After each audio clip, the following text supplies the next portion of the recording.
It is 8:30. I'm going to call the meeting to order.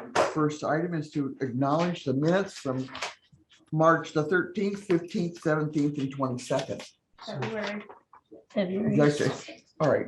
That's why I have Abby here. We were all here at all these, so I'll make a motion to approve February 13th, 15th, 17th, and 22nd. Second.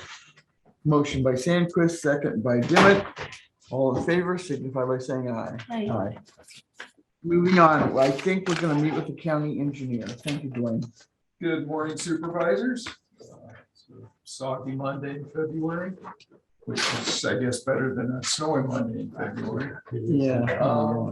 Last week, basically cutting brush. We got the, I don't remember if I told you, we got the bridge demolished on Orange. Actually, they picked it up and hauled it away on tires. The guy's gonna put it over his farm pond. As soon as it dries up enough, we will make a low water stream crossing out of that.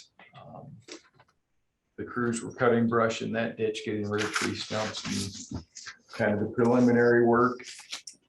So that when it's fit, we can get that done for the farm access, because there's only, I believe, a couple of people that use that road, but it's a 5 or 6 mile round trip if they don't use that crossing. Just basically service repairs, potholes. We fixed the pothole over at the Pearly Bridge on Pleasant Plain Road. That'll require a full depth patch later in the year when it's fit to do that kind of work. And then we've got a couple other panels at the crossing west of Peach or east of Peach on Pleasant Plain Road at that bridge. There's a couple panels that are broke. We'll take care of those later this summer as well. Other than that, we're spotting in rock on some of the soft areas. Speaking of potholes, Yeah, of course. yes, after it dries up and the time's right, the potholes next to the highway where you work with DOT or and had repaired, and this rain wasn't helpful to them. Spruce and The usual places. yep. 34, I'll put that down. In mid-April, we've got Dylan and Jared are going to go over to Sigourney for IDOT competent person training for excavating there on our pipe crew. So they don't need to have it because we've already got one guy on that crew that has that training, but I would just feel better if they had that as well. It's $135 a person for a day's training on there. I believe it's money well spent. Let's see, I've handed you guys out the plans for our farm to market contract rock project. We've got 70 miles of farm to market roads that we're going to put about 500 tons a mile on.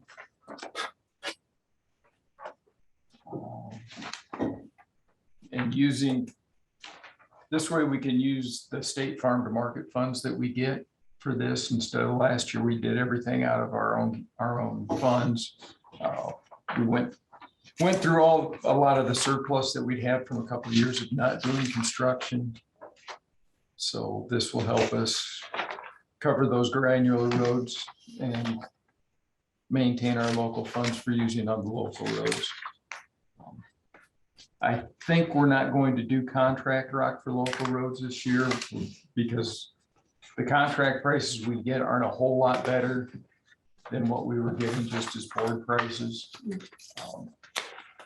And this will allow us to be a little more flexible on how and when we use those instead of just kind of loading up and tying everybody up on that contract rock.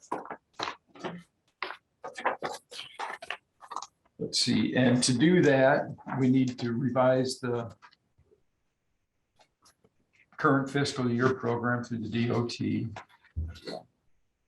Basically need the board chair to sign the letter authorizing us to add this contract into the DOT TPM transportation project management system so that we can use those funds. And we'd like to get that. I'm going to try and get that scheduled for a bidding the end of next week. It's not complex. So it shouldn't take. This is in your budget, right? Yeah, well, this is farm to market money. Yeah. So this technically is off our budget. It's just, you know, Which is why it's in the budget. and other than that, later in March, we've got the 2023 chip seal project coming up. And I don't know if you remember, we're going to do 1/10 from Packwood Road over to the railroad tracks just west of Butternut. Then we'll chip seal Brookville Road from Packville to Abingdon, or Packwood Road to Abingdon. And then Juniper for about a mile from Libertyville Road south to just past the Quarry South Drive. And that project is also all farm to market funds. So it's not, it's in my budget, but it's not in yours. That's the one that I would get from you guys for sure.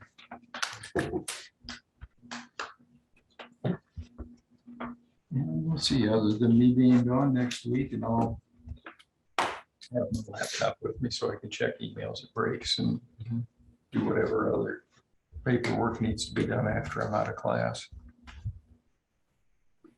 So that's all I got. Oh, we did get our raise grant submitted last week on Friday. So hopefully we'll hear one way or another sometime in March on if we get that $8 million.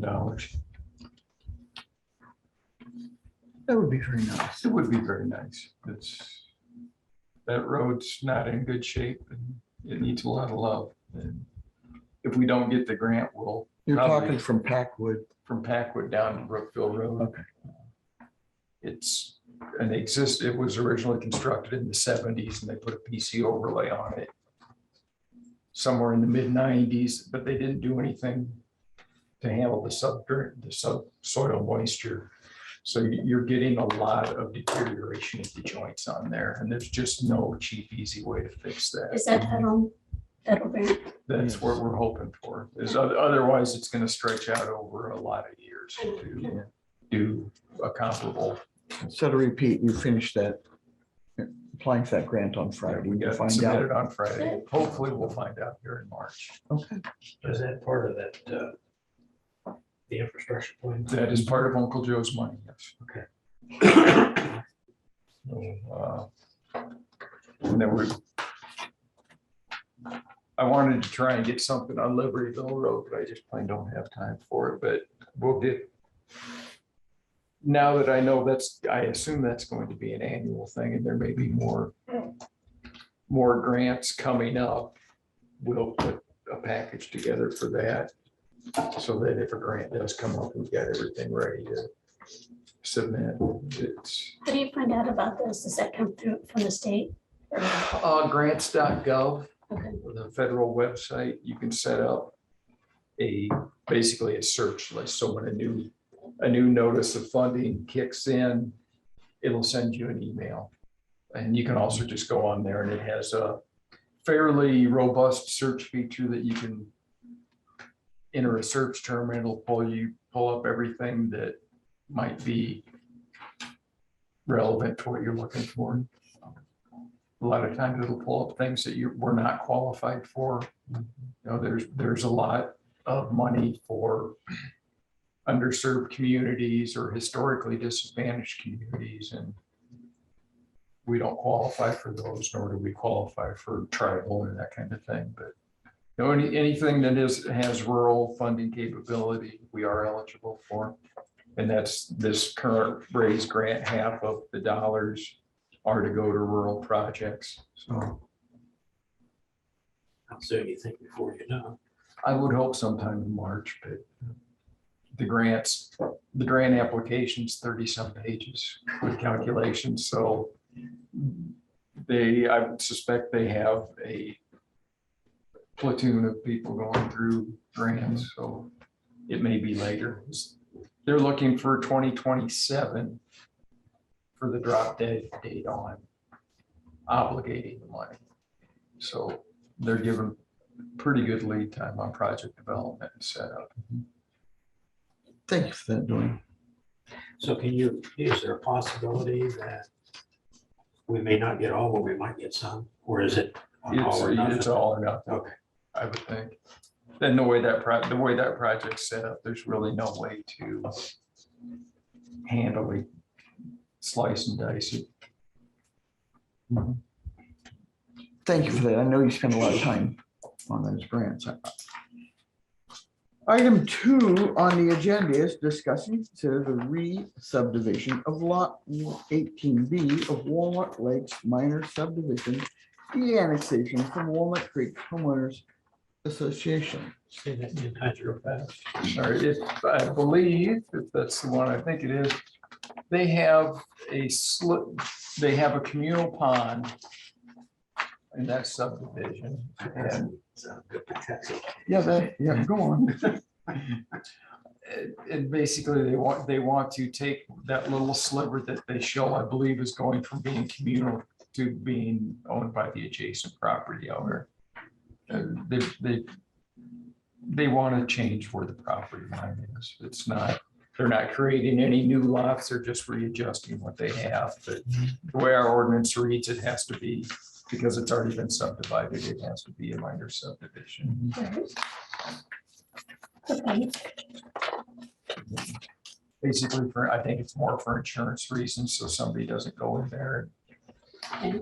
I'll make a motion that we approve this. Motion by Sandquist, second by Drish. Waiting to take the vote for Lee to quit reading. I'm just. So the 18B is not a new, I just want to be. Sure. So right now, it's part of the communal property, and they want to make that, take that little sliver and make it part of lot 18, I believe. Okay, so we're just moving along. Yeah, okay. All those in favor, signify by saying aye. Aye. Motion passed. Next item is discuss and consider a step increase for Dylan Kaufman of the Secondary Roads Department.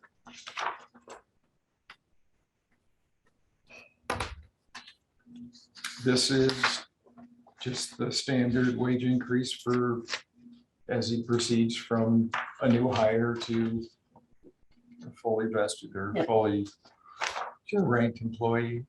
He's a good hand. He's one of the two gentlemen that we're sending to the Nice.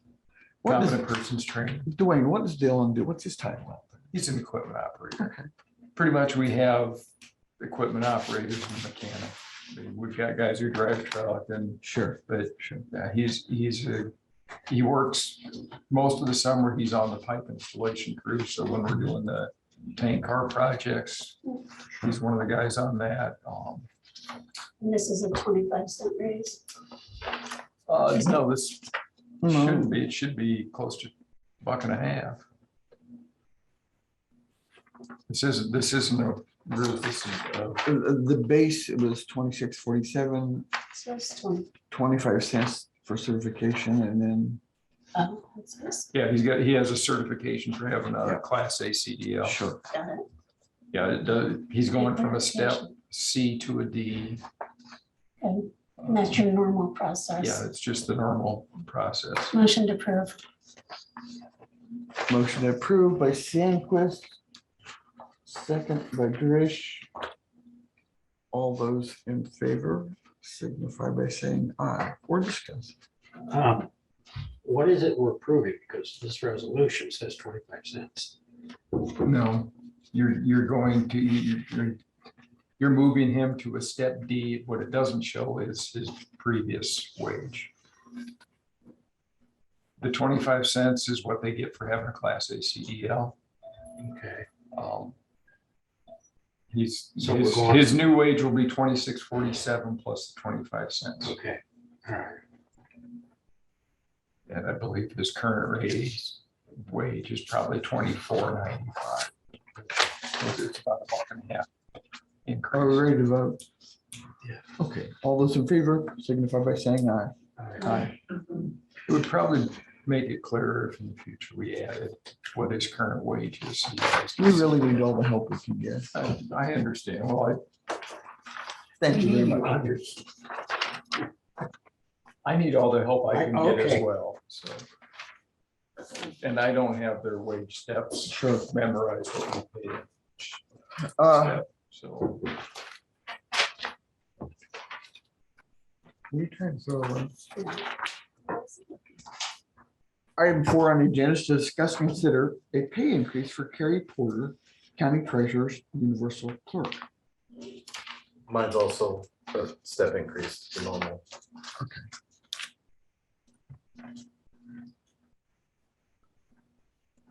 What was the previous rate, Mark? 35, 5, something like that. Motion. Second, Motion to approve by Dimmitt, second by Sandquist. All those in favor signify by saying aye. aye. Thank you. You're welcome, Mark.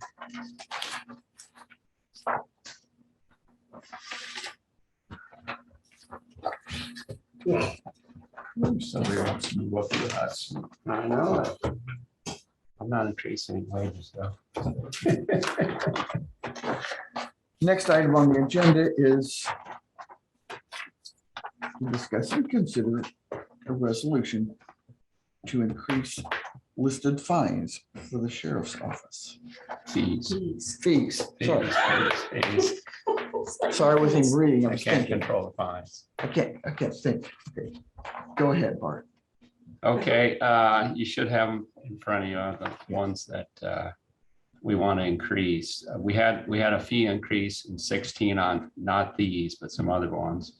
You had a resolution for these. We have no record of. It's probably been 15 years or more since these have increased. Yeah. Some of our other fees are kind of set by code. These don't seem like very much. No, they're not. Is And- this in line with what the rest of them? Yeah, I'll have to do some more research, but I think we're pretty much doubling the fees on almost all of them. Well, they've been the same forever, it Yeah. seems like. Yeah.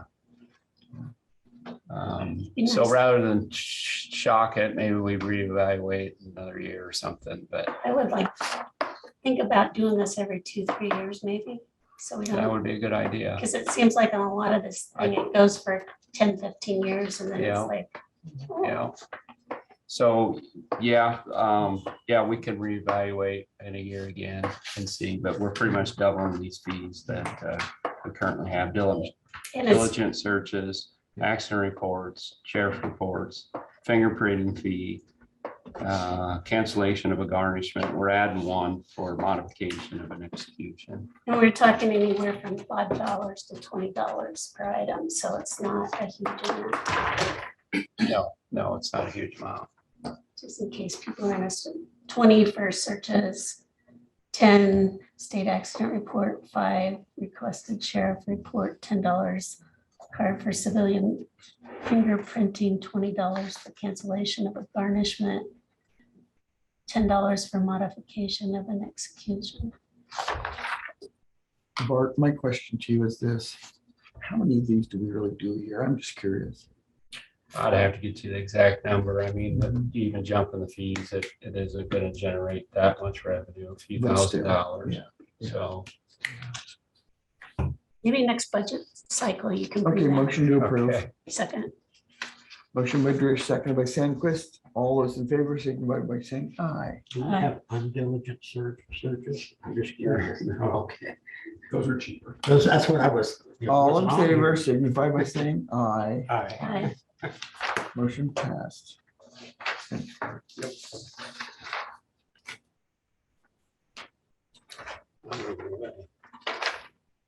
Discuss and consider the old fire station with the city of Fairfield. Is that you, Aaron? Is that you, Lee? I assume. No, and I called him about it too. So Doesn't matter, we were all calling. what do you have for us? Well, it's, I guess it's as much a suggestion as it is anything, but I would consider and just having some conversations with council members, I think they would be on board with or would consider some sort of a building swap for the other side of the old fire station, so that then the ambulance, as you guys move forward, would have an opportunity to go. As you know, our fire station should be going out to bid here in the spring, later in the spring, if we call this spring, but anyway, we should be going out to bid later this spring, so we could certainly, that would put, you know, if we take over the ambulance system, or the county takes over the ambulance system in the fall, that would give a little bit of a transition time yet, because we won't have the fire station built yet, but that would give you a building where more or less What's the anticipated opening date of the new fire station? opening. I Yeah, can't give you that. I don't know. end of 24, 25. Well, I would think if we break ground in the summer, it would be sometime next summer, but I can't imagine it would take more than a year. But So process wise, what do we need to do? I think it would be best if you as the supervisors would make an offer to the city, and then they can go from there. I think that would probably be the best way to do it, since that's kind of who's looking to purchase it, I guess. And so we will discuss this. Who do we make the offer to? You? I No, think I won't you're a be- part timer. I won't be here after Friday. Yeah. So I would suggest sending it to the mayor, or to sending something to Rebecca as the city clerk. Okay. And then I guess it'd be under, you could do it under the, what is that? What committee is that? The council in the city, I forget what it's called. Service. Service agency. agency. So you could discuss it in the service agency. Okay. Okay. So, Did you guys more questions? yes. Okay. Are we just talking a straight swap, just across the board? I would think that would be a reasonable offer to me. You know me, I'm pretty, Right, I'm just saying, I don't want to put any money into the First National Bank building and then swap it. Yeah, agreed. that's why we'd like to move on this sooner than later, so we know what direction we're going. Agreed. And what you and I talked about was a swap for the 1900 West Burlington property for the old fire station. And I don't know what you talked with him about. Same thing. Same thing. So in regards to obviously, we don't know what construction is going to be completed for sure on the fire station. Is there a point where some of the trucks may be able to be moved into the new fire station prior to you assuming? Yes, well, maybe not into the new fire station, but we can move fire trucks around to where we're making a bay available to the ambulance. Okay, and then so another question, and this obviously none of this is actually stone, I'm just, okay. Is there a possibility that prior to completion of the fire station, that we might be able to assume some of the space downstairs? Absolutely. Okay. We're not assuming any of that space at this, I don't think we use all that much of that space at this point in time anyway, so. Okay. We'd have to talk to, they're working through with the fire department, but Sure, I no, think I get that's- that, yeah. that's pretty easy. But you know, that area down there. Yeah. below there. Yep. Okay. Perfect. So, what should the offer look like in terms of, do we just send a handwritten note from Susie that says, hey? I don't know. I would maybe have Chauncey write something up. So in other words, Or what could we we could just do in a write a letter? paragraph, what we. Yeah, if you want, are you interested, or Yeah. we'd be interested in doing this? Could we have a conversation about it and be done? so we could I do- think there's interest from all of us in doing this. I think we need to have a conversation. Whether that's with the service agency and that approach. I don't know.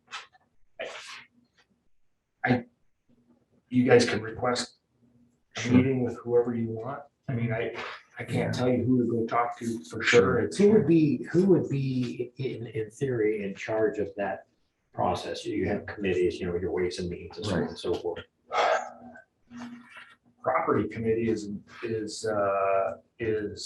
Paul Gandy. So you could actually, if you wanted to go with the property committee, you have Paul Gandy. I can't remember who else is on it. Is he chair of that?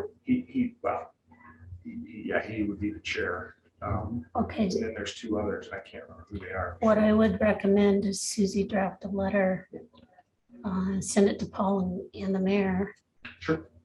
And say the county's interested in swapping 1900 West Burlington as is for the old fire station. Consider the possibility of swapping.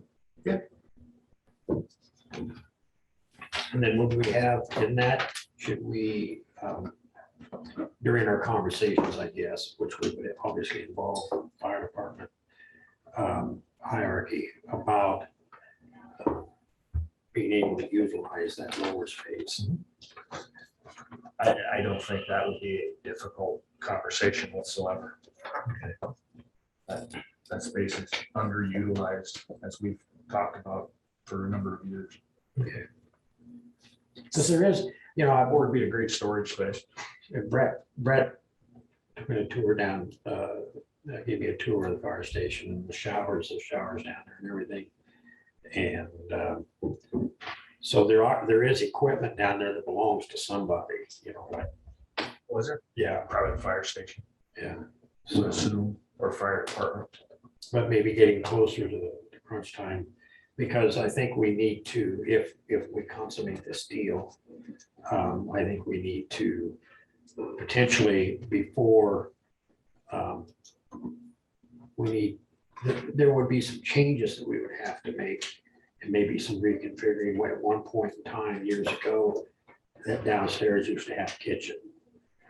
And so I'd like to see whether or not it could still accommodate a kitchen, you know, things like that, and get that, you know, to find out. Lee, when you were down there, what did you think? Just initially looking. at The amount of room that's in that building is absolutely, it's crazy, because when you look at the footprint upstairs or up above ground, you don't, but I mean, it's huge, and there's two complete shower areas, restrooms downstairs. Mhm. There's a huge living area there. Off to the living area at one point in time used to be a kitchen, could be again, Yeah. potentially. There's lots of rooms going down the hallway that can be sleeping rooms. Sure. And so, anyway, that's my thought process. So do we need a motion to ask our chair to draft a letter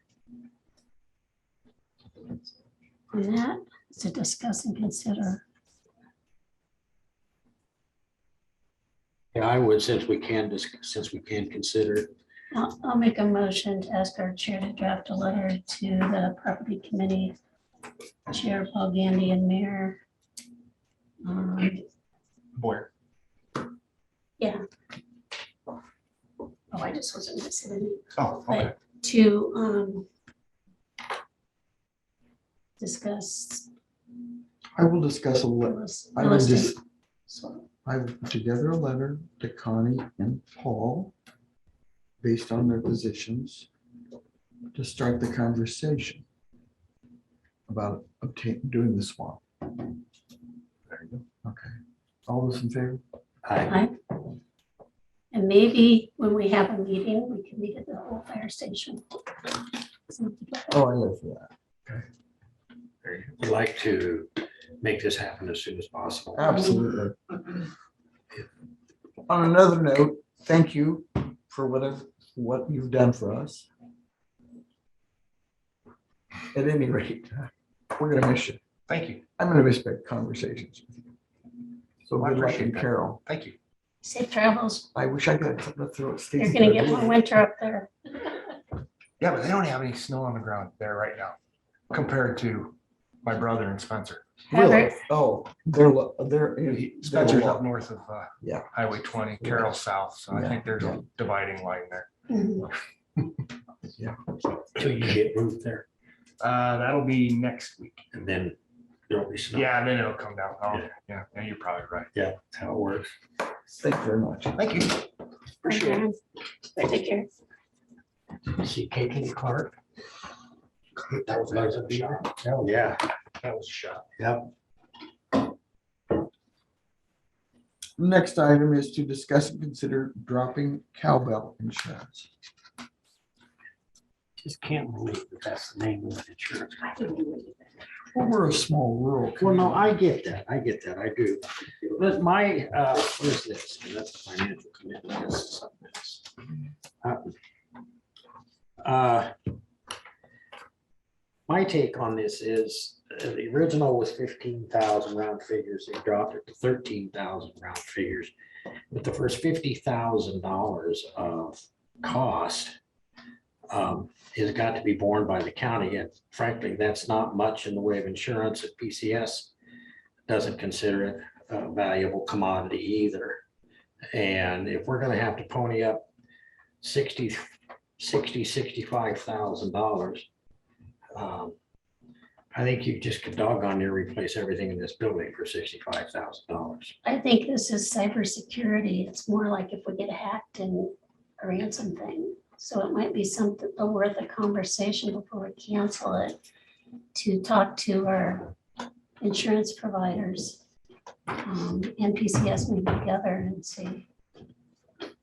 Well, we can talk to PCS. I said they've already indicated that it's not, like I say, a valuable commodity. As far as our insurance provider goes, the amount of money that we're paying our insurance provider, they should be the ones that pay it and not have to buy external insurance, but certainly we can have the conversation.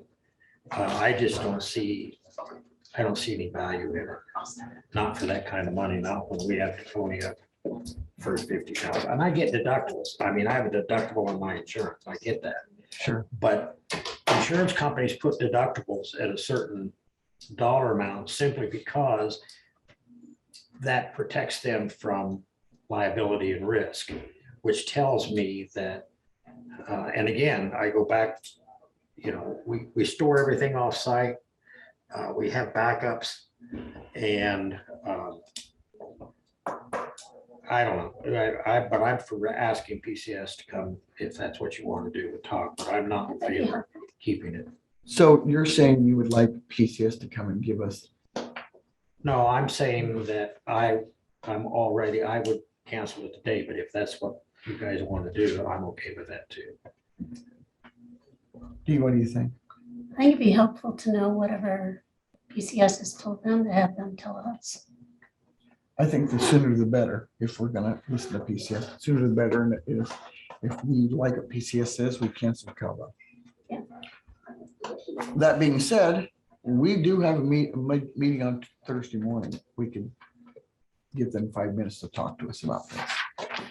Reach out to them, and so what you're asking. Yeah, would you do that? Is that okay with you, Dee? Mm. Okay.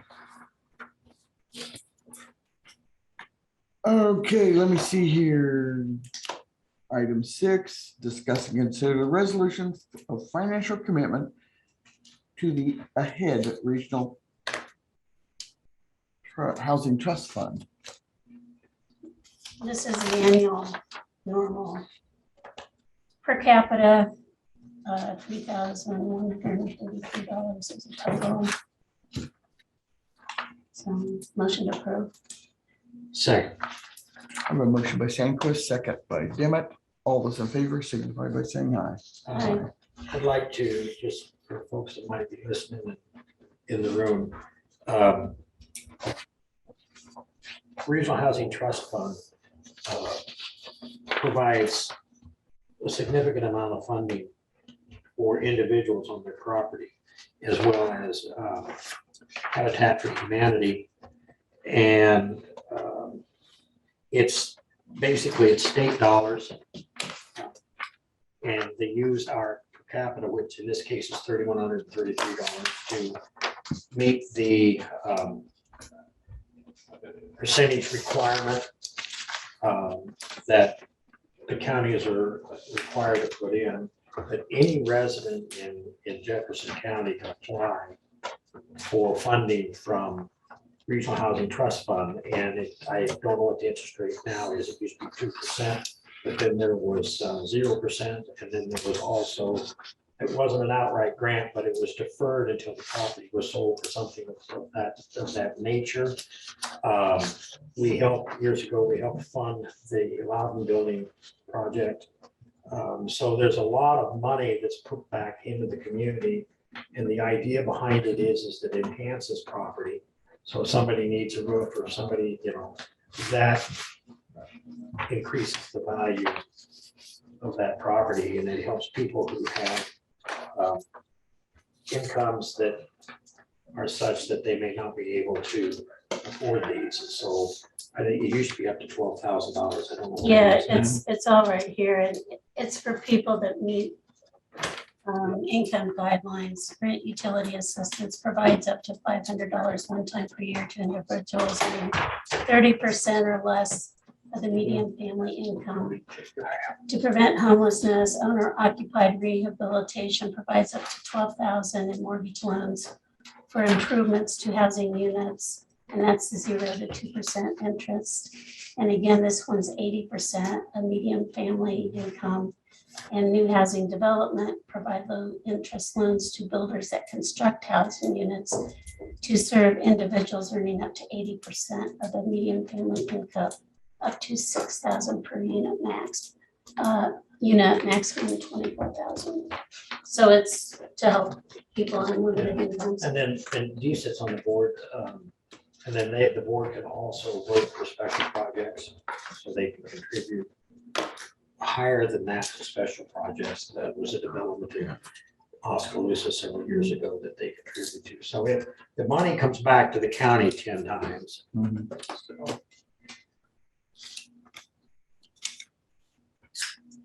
Moving forward, the next item on the agenda is to discuss and consider disposal system contractor's license for Fiedler Heating and Cooling. You'll find it in your packet, the application that they filled out. I would make a motion to approve. I would second that motion. We have a motion by Demet, second by Drish. All those in favor signify by saying aye. Aye. Aye. Make copies for you, Abby. Just the chair that signs it. Next item on the agenda is to discuss and consider resolution approving the Jefferson County right to use lease asset policy. This resolution reads as follows. Whereas the Governmental Accounting Standards Board, GSAB, issued Statement 87 leases requires the county to recognize a lease liability and intangible right to use lease asset beginning with fiscal year 22. Okay. Whereas Jefferson County must approve the right to use lease policy by resolution as outlined in the GTSB Statement 87, and whereas Jefferson County, with the help of the Jefferson County Auditor and the State Auditor's Office, has created and developed its own right to use lease policy. Whereas Jefferson County has reviewed and discussed the Jefferson County right to use lease policy agreement. Now therefore be it resolved that the Board of Supervisors of Jefferson County, that the Jefferson County right to use lease agreement policy is approved. My question is this, why is this in fiscal year 22?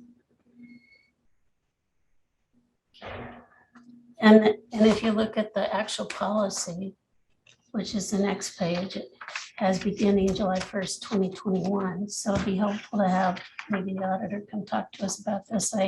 Is this one of the things they typically update? She was the one working on it. Someone else heard. And maybe we did not have a policy in place. I don't know. It says leases effective beginning January 1st, 2021, which would be fiscal 22, which is what that says on the.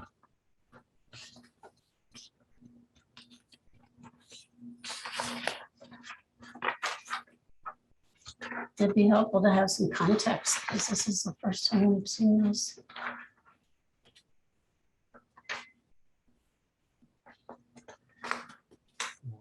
Next week's agenda and take a look. I would like to do that. I Motion know to table. Pat was working on it with Shannon. Okay. So it'll be ready by next Monday. Yeah, unless she wants to come talk to us now about it. I don't know if she's up to her. Yeah, we can get her. Thank you, Chris. You're welcome. I think if we just had a little more information, it sounds like one of those things we need to do, but it'd be helpful to have the information behind it.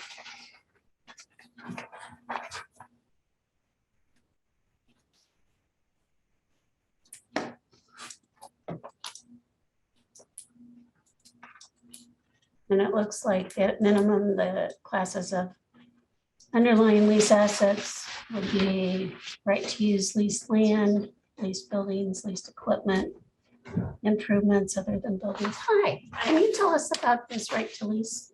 Yeah, that is just updating the way that leases are reported on our annual financial report. Okay, Certain types of leases, like we have to set a threshold, and the state auditor's office and the independent auditors that we use are recommending $5,000 as the threshold.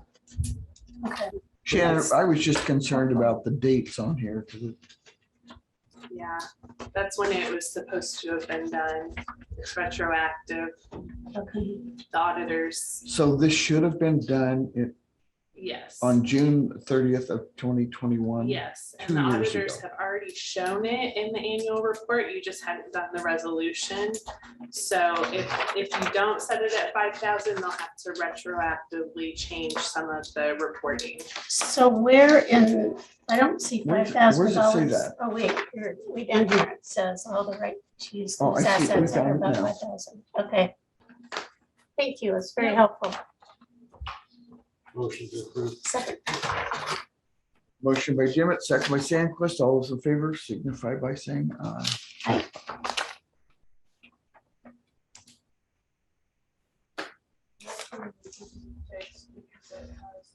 Yeah. Yeah, okay. We don't want to sign it right now. Okay, so you just have it. Lee and Dee, the signature you did will have to be redone when the paperwork matches what it's supposed to. May I ask a favor of the chair? Yes, anytime, Lee. I need to take a. I was gonna say. Okay. We're gonna take a little bit of a 5-minute break. Probably want to be quicker, but I can't, so. And I'm not outside to block you in, so we're good. That's true.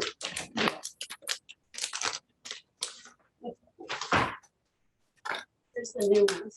Still recording. Well, she gave you a copy of this, I think. There's a That's copy of okay, these. she's gonna go get it fixed. so.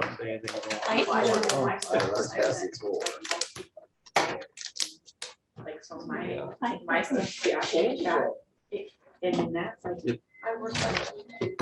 Hi, Jacob. Either the county takes it or the city. Yeah. Did you? You see me look at this one. I know, What does that mean? I'm concerned. I don't need quarters. I understand When I you say- get little costs there. I not working. No. Yeah. I don't know what it looks like, I didn't see this morning. And again, Just thinking it's gonna be a that jump little on one that. count. I still got room in my balls. Hey, you know what? After the crisis for 21 years, I don't know why today. Crisis. I don't have the authority. Well, here I walk in and see him sitting next to the sheriff, thinking, they bring the sheriff in and keep him under. No, control. no. The sheriff came to pick him up. I didn't want to embarrass him. Right now. I knew Dwayne was gonna be here. That's why Bart showed up. Lee, you're gonna see no evil in you. I already got a plan. I sure you do. And I forgot my chipmunk. I'll Sitting bring right it there, putting sometime new and show batteries it to in you. They would have 30. Stacy, I almost threw something at you. Oh, you know. Sorry, it's just the way it came out. No, I know. I knew the moment I said it. I knew the moment I said it. Like you. I need to sign those. I didn't say, I just repeated what she said. What did she say? She said, thank you Whatever. for whatever. If you've it's done. worth it. Oh, and she amended He it. throws that out there. Yeah. Yeah. Thanks for all that you, I just, Are they- it's like, what? And then Aaron accused me of doing something behind his back. I'm like, I didn't do anything. Well, you were. Your mom's back. What I'm is innocent this time. Yeah, whatever. Oh, shoot, that was funny.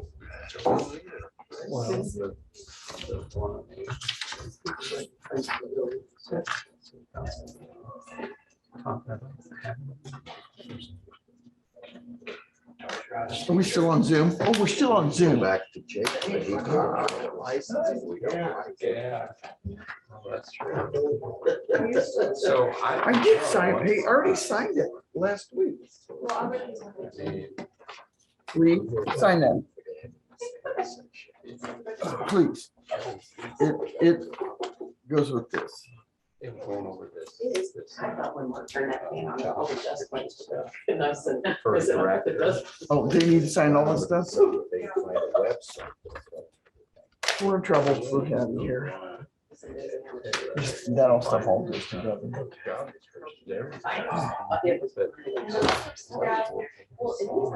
What? But it's just like stagnant. There's someone. I didn't hear you. Oh, Fall under. When I came out the steps, the door was closed and I needed to hear. That's how much job well found.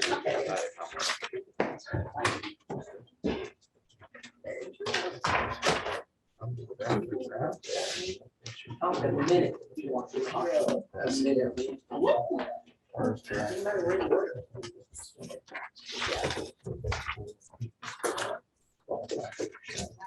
Oh, yeah. I was today. You put it on. What's going on? That's a really good question right now.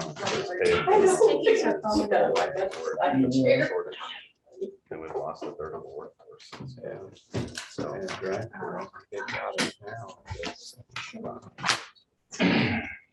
Washington and.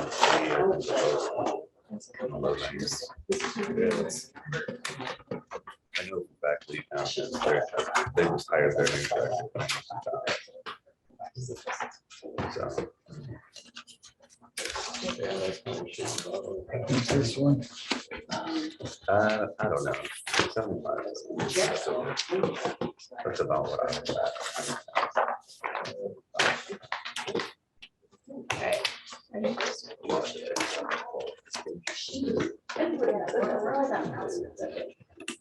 Okay, we're gonna start the meeting again. Next item on the agenda is to discuss and consider job description and posting job description for the ambulance service director. All right, so we had a work group last week that gave some very helpful feedback from a draft description. So I cleaned that up a lot, tried to get rid of the duplications, took out the bullet points and made them into commas. Pretty much. There's a couple extras here. We made some more if anybody wants to look at them. Did it change from when you said Friday? No, Okay. this is that. So Nope, no thanks. I read it Friday, so I just wanted to. Thank you. what we want to do is get this approved and so we can get it posted and go forth. I'm gonna give everybody a minute to look this over. You're assuming I'm a speaker either. Okay, a couple I of just saw a days. couple typos. Yeah, please. Down under environmental and work conditions, the first line over there where it's comma OIN. Yes, thank you. And then continuing on, the weather needs not capitalized. Thank you. That's why we appreciate other sets of eyes on this. So one thing that I noted and when I was reading it this morning, it says current Iowa paramedic license, and we had talked about this last Thursday on whether it should say that or a national. And maybe Jacob can ask. What would you that recommend? Question, but So there's actually not even a requirement that you be an EMS provider to be an ambulance service director. What I would suggest having is, especially since you're going to be casting a wide net for candidates, in case you get an out-of-state candidate, that they obtain state certification if they're an EMS provider. But they need to have at least a current national certification to apply for an Iowa license. Okay, So how would we want to word that? Obtain Iowa paramedic license? The ability, I would say the ability to obtain Iowa paramedic certification, yeah. Okay. Yes, Chris. Thank you. So I think I had a discussion with a couple people, and Jacob, please chime in as well. So I know it says paramedic, but there's nowhere in that description that brings up a nurse, an RN exemption, as a registered nurse can function as a paramedic with extra training and check off skill sets. So I did not know if you wanted to put that in the job description or not. Do you think that would make our net wider? Yes, I do think so. That's why I'm bringing it up. The other Mhm. question I had, I'll just say it was the salary, the starting range of the salary. I think it's a little bit higher than. We're not gonna match Talk about that. Spencer. Okay. Huh? We're not matching Spencer. Oh, yeah, well, hey, for 130. I did not know if that's the starting point where we had a discussion with a range, and then that was a little bit like in the middle. So I did not know if that's the range, the salary range that you want to start at or not, or if you want to go lower. What I and heard the other day negotiate was 75. Was there something? higher. I guess I think maybe there should, in my opinion, we should have a little bit a wider range depending on the For salary, yeah, we qualifications talked you that. would bring to the table. Yes, Yeah. so that's why I'm bringing those two things Sure, up. sure. at this So point. how would you word that? I would just simply say that something to the effect of salary dependent upon experience and negotiable. Mhm. Do we need a starting level though, so that people? What I can tell you is if I was a candidate researching, I would also look at salaries in the area. And it does not take long to do a Google search Okay. to find out that Lee County and Washington County are both paying their directors in the low 90s. So So what was that wording again? Depending on, Well, you Depending on can do qualifications. salary negotiable depending upon experience, or salary depending upon experience, and then / negotiable. I think sometimes it just says salary negotiable. I mean, a lot of times there's a that's range. simple. Simple is better. Salary negotiable. That's Simple's fine. better. That's what I usually put on mine, but So then that gives not only the applicant the opportunity to suggest their worth, but it also gives us the opportunity, because we know basically where we're at in our financial situation. Sure. so back to the RN exemption, I just did not know. I want to revisit that before we move on, sorry. Yeah, We I need to think we should revisit have it it. right now because we want that job description to go out. I think should it say, Jacob, should it say paramedic / RN exemption? yeah, I think that'd be the easiest way to sell it. Okay, and anybody in the field knows what that means. Okay. You guys don't necessarily have to, but it just means a nurse can So function. as a you've been paramedic. in the field, you know what that means. I'm just bringing it up. Wait a minute, where are we gonna put that at? And It's real the clear same minimum as paramedic training? licenses. Yeah. down Maybe under- qualifications. Okay, so Chris, I was trying to update it, but not with that part. So what do you want on it exactly? Just where it says paramedic, put / RN exemption, and that covers it. Okay. I had a discussion with a couple people after the meeting on Thursday. Everybody good with that? So where it says current Iowa paramedic license / / RN exemption. You would like to see something, sir. I was just thinking on your salary, if you don't have at least a range on there of what you're thinking, people bypass looking at it. Well, I know on Indeed, you can do your sort by salaries. So Yeah, if you just have negotiable, there may be people that just look at that and say, well, if they aren't even going to let, I'm not gonna waste my time on something if their range is below what I'm making now. And I do agree with that because we went through that looking for the engineer. But I'll go with whatever.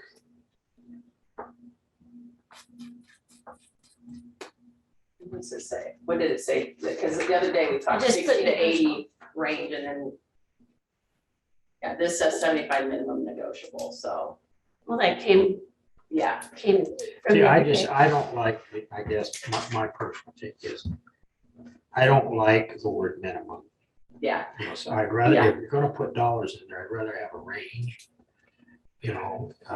depending on education, experience and capabilities. Yeah. I hate to put a top range though, because if we don't go high enough, then we're gonna have to repost it again. Yeah, but what is not high enough? 200,000? Well, Jacob just told us what the going rate was in the area. Yeah, I mean, We are Washington County. We need to have rebuild a casino and maybe we could be Washington County, but right now we got to rebuild. well, I can tell you too, you guys mentioned 60 to 80. Yeah. If you go out and look at job postings just for Yeah. paramedics, that's the range. So how, paramedics. Jacob, what do you think? What do you suggest? 80 and up? 80, you don't want to do a range? Based on what we see statewide, I would say you wouldn't get anybody to seriously consider it for less than 80. Okay. I see heads going slow. Hence the 75,000 starting point. So what do you want to do? I'd say 80. 80? Lee, Well, that's what you're gonna pay then, you know. what do you think? I just think we need, you know, some flexibility. I understand what Jacob's saying. I Yeah. also understand that if we're gonna point to Washington County, $90,000 doesn't mean you didn't have hiccups and problems. Right. So I'm not saying that we could pay 90,000 or wouldn't pay 90,000. So what we're saying, if we do 75,000 minimum, I guess that's the least that we're going to pay. I guess the rest of it's negotiable from there. Right. I don't think we'll find anybody. But I wouldn't want to to. miss out on a good person just because we didn't start at 80 instead of 75. I don't know. It's, The thing of it is, when you're applying for a job and you get called in for an interview, then that's the time you can negotiate your skill set and benefit package. And so, yeah, I mean, sure. I'm just saying what I, If I'm looking for a job, I'm not going to apply for a job unless I know what the lower end of the range is. Otherwise, whoever name's going to be on this, which will probably be the chair, because that's what we did when we looked for the engineer, is going to get a gazillion calls to say, what's the salary on this? They're going to have to wait in line. Some goes like it. So I'm okay to put either one, just, Sure. that's, Brian? See the watch. Yeah, I'm just curious. Sometimes there's salary survey data, is that, if you pull from available data, so you can determine these ranges. And then the second would be is, I think what I've heard is that anybody who's looking for a job will have variable ways of what sticks out to them and what's important to them. So what I would suggest is more information, the better. The worst case scenario is somebody's not gonna apply, but at least they know that up front, that's the information that's gonna be. Right? You don't want somebody applying who just wants a salary. Me personally. But you also want to give them the information that they need to make choices. And so I just be more transparent with them than not. Sure.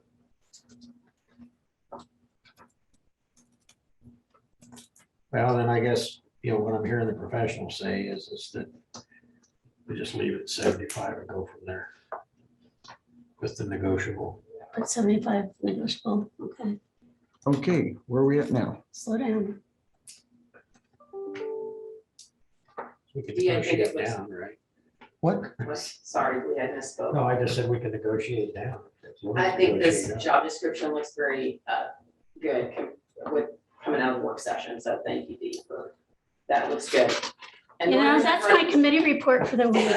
And that's one reason I brought the salary, so we could have discussion, so thank you for that as well. But since I'm trying to update this now, I'd like to revisit what we talked about to make sure I've got the terminology correct on the minimum training and experience. So I want to go back to when and where it's under minimum training, able to obtain Iowa paramedic license, correct? Certification. And certification. And then where do we put this paramedic / RN exemption? Do you want it there as well? Does it need to be both places reflective of where it says paramedic? Yeah, I would say wherever it references that you would have, or Or any exemption? ability to obtain an RN exception. Yeah. I mean, you can't obtain that until you have a medical director. But Okay, so I'm gonna read this, able to obtain Iowa paramedic certification or RN exemption. Exception. it's exception. Exception. Exception. So, yeah, but I knew what I was trying to say, yeah. Thank you. So, yeah. And that's enough then. Simple is better. Yeah. But it will open up the field a little bit. Catch the bigger fish in it now.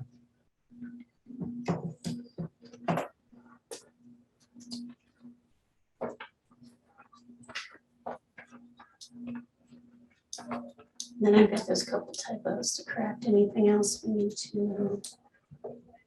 No, I don't think so. I think it's pretty good. Even if we have no applicants within 2 weeks, maybe we should revisit the job description a little bit. But we don't need to decide that today.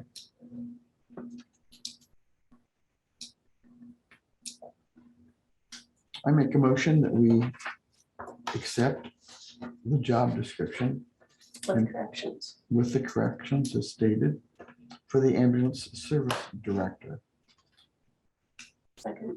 And posted and posted by, today. Wait a second, let's do that separately, can we?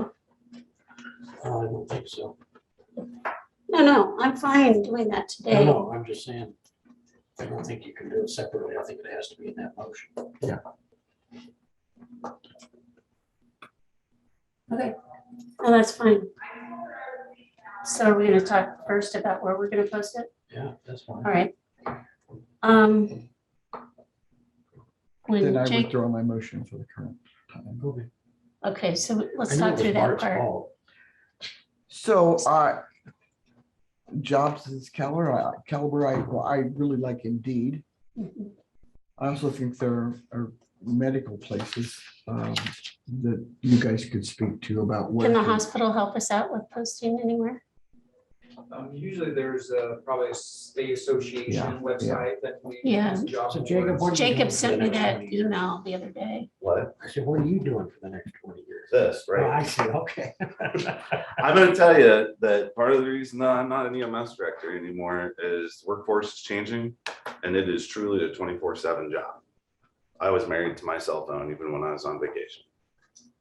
And you have to deal with anything and everything that comes in through the world anymore. So I have no desire to go back to that side of EMS again. With a smile on his face. Jacob, where do you think we should post this? I suggested Indeed, the Iowa EMS Association website. I already sent that information to Dee. Yep, Okay, I've got that. I think Glassdoor is another one that's commonly used by organizations. I think you guys are on the right track as far as best places to post it. So would you recommend 2 or 3 weeks to post it?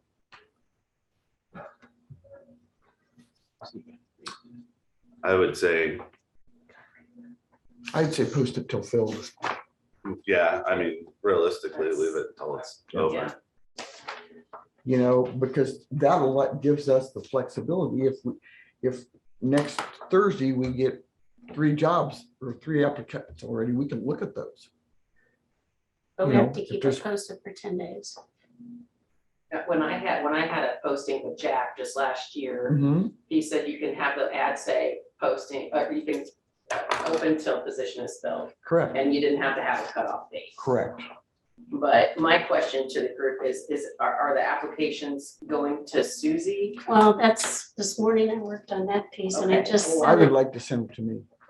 Okay, I didn't know if it was going to you or Jack, I didn't know how that was working. Oh, No, oh, okay. Have an app. So what I wrote up was based on a sample I had, individual, this is like for an ad posting or, the conversation is on Indeed, you can either put job descriptions I'm bringing or you it can close. just put the I don't short know where to version. send my resume. But for us to make that decision, we have to talk to Shannon to see if we can put the job description on our website, which we did with the engineer. We had the short version, then we said, see website for full job description. So I guess I'd leave that up to Susie's discretion, how much she posts on each job search once she gets into that. But the draft is basically individual will be responsible for day-to-day operations and administration of Jefferson County Ambulance Service. Plans, organizes, coordinates, and evaluates the functions of the ambulance service, conducts training and supervision of staff to ensure delivery of consistent, high-quality care, responsible for all departmental, financial, budgetary, and administrative duties. And then this is where I've got to double check, because this is a draft. High school diploma required, bachelor's degree preferred, 4-year supervisor experience or management in EMS. Would we put /RN? Exception? Yes, sorry.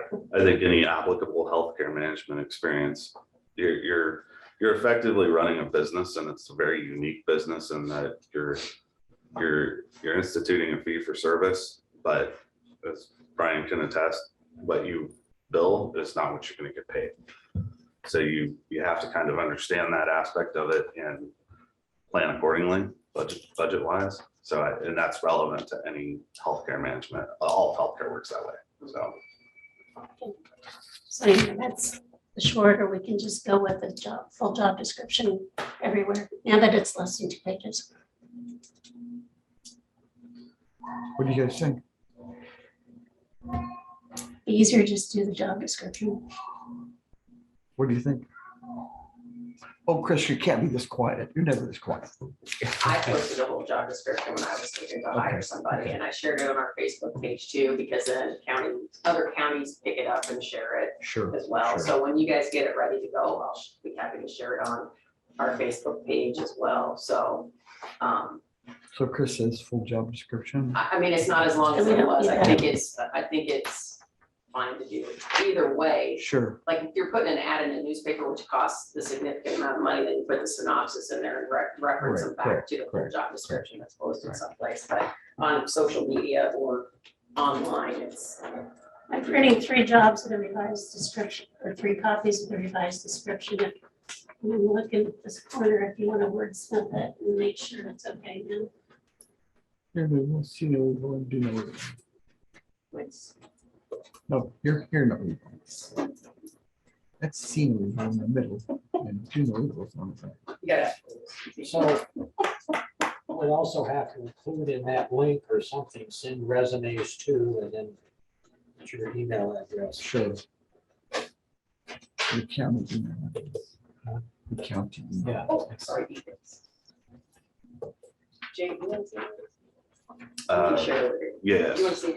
no, I do send it to me. No, this is with the fixes, Oh, okay. revisions. Okay, we're gonna give them a couple of minutes to look over this, and I really appreciate that. The only, and I'm just throwing this out for consideration is, do you have a residency requirement? Or are you gonna have a We residency? talked about that, and Right. we're not gonna have it Okay. per se. I guess we left that, we can discuss that during the interview process. I mean, it's not an absolute, but a lot of places do have that, so that if they're needed on short notice, they're readily available. Mhm. Well, Yeah, because Jacob, where would you stop? In other words, you could live in wherever, Kelowna. And, you know, that means we would accept anybody. it seems like unless there's some just unknown disaster, and that can happen, the person is going to have an idea of what's going on if they need to be here for an extended period of time. Let's say if there's a bad storm coming or whatever, they can make arrangements. Couldn't we have preference we'll give to folks that reside within the county? Just throwing it out there. I think it's an interview comment question. You can certainly do that. What we found in the hospital setting is that we're pulling staff from farther and farther away. Yeah. We used to have kind of county preferences too, Mhm. but in order to just have a wider net cast. Yeah. We've kind of got away from those requirements. Thank you. I do think too, Jacob, if I'm all wet, say so. But I do think that, you know, especially if you've got a director that's living outside the area, that your go-to person is going to be your base manager, and the base manager is going to be in constant contact with your director. So those circumstances that are coming up and the need to have the director, it would be, I would assume, would be in immediate contact with each other as to what the needs may be. Right, but a base manager, I guess in my mind implies that you have some sort of a remote operation. And you're talking about the director working in the same building, I assume. Well, I guess I apologize. My impression was if the director wasn't here, how can they be working in the same building?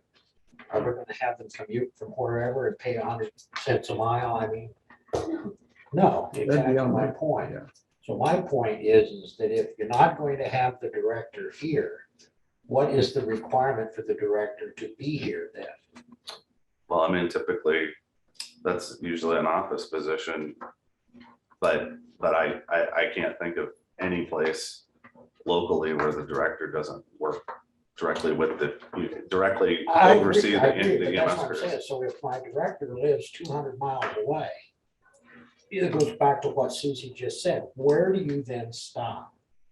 I guess that's up to the board. It just depends on the person. Well, no, I think that's dependent upon the employee. If they take the job and they choose not to move here and they choose to commute 200 miles every day, that's their choice. And expense, they Yeah. get paid mileage to come to work, none of us get paid Yeah, mileage. I mean, some like Lee County, their EMS directors issued a take-home vehicle. They have a marked up Tahoe that's their incident command vehicle. I had a truck in Henry County, but you had to reside in the county to have a take-home vehicle. You couldn't take a take-home vehicle outside of the county unless you were on official business.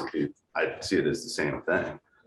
But I do think that you need to have some sub-management, like an assistant director or something, but the base manager position as it exists now under care exists because the primary office is in Iowa City. So they have a base manager that oversees day to day, but if you're gonna hire an EMS director to oversee your operations, then they should be here every day overseeing their operations. Well, I not doing agree that with remotely. that as far as that part of it goes. I agree, but what I was trying to ascertain was, and I misunderstood the conversation, was that if they're not living here, they wouldn't necessarily be here every day. Oh, no, I think No, that that's would an require that, expectation. just like, I mean, do you Expectation. allow any of your other department heads to work remotely like that? Well, there are occasions where, Not you know, work.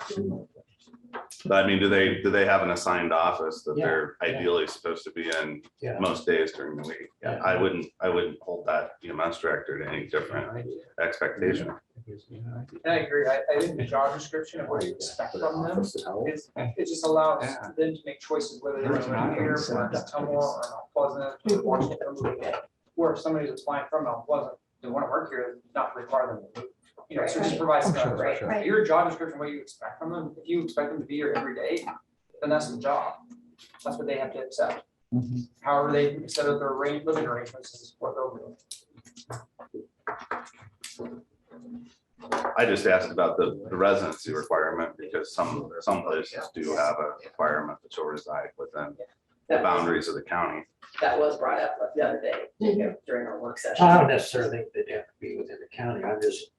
I'm going back to what Within reasonable Susie said. I could envision somebody from Montana, which Yeah. Montana's a great state, but commuting is a little tough. Yeah, no, they'd have to move. Yeah. When I was more implying like if you had somebody from one of the surrounding counties, that a 25-mile commute isn't that big of a deal. Right. Are you gonna require that they No, move into no, the I county? wouldn't under those circumstances. Anyway, That's where I think, that's what the interview process is for. All right, you ready for So, a motion now? just discussing and consider job description and posting job description. Ready for the motion. I'll make a motion that we post the job description as amended. as amended. Okay, proofreaders, Yeah, we thank you, and I very much appreciate your input. As approved by the. We don't put that in the motion. We appreciate it. And post, not limited to, but on Indeed, the Iowa Emergency Management Association. Emergency medical services. I'm sorry. Yeah. I keep doing that, emergency medical service website, Glassdoor. That gives you more opportunities to post elsewhere if something else comes up Until position is filled. until positions filled. I have a motion by Sandquist, a second by Mr. Dimmitt. Yes. Question, on this job description, when we post this, wherever we post it, put her county email address and Mhm. county phone number. Mhm. Now, do we put the county auditor, or do we put this phone? This, Your phone.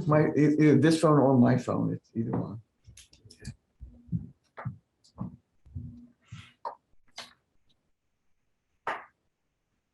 Any more questions, Lee? No, I think just, All right. Motion by Sandquist, seconded by Mr. Demmett. All those in favor signify by saying aye. Aye. I assume we're posting this today. This is, well, I thought that's what her motion said. well, I wasn't sure. It was the intention. Abby? It was not part of the motion, but. I think the first motion it might have been, but yeah, yeah. Yeah, that was the one that was. There's nothing to prevent it So from being this done motion today. is retroactive to, Yeah. Next item on Okay, the, so just let me get this straight in my head, so I know, We because don't as have soon as that. you I don't know email if we this have to the me, I'm gonna time. post it on Facebook, I mean, as soon as you email this to me with the changes, I'm gonna post it.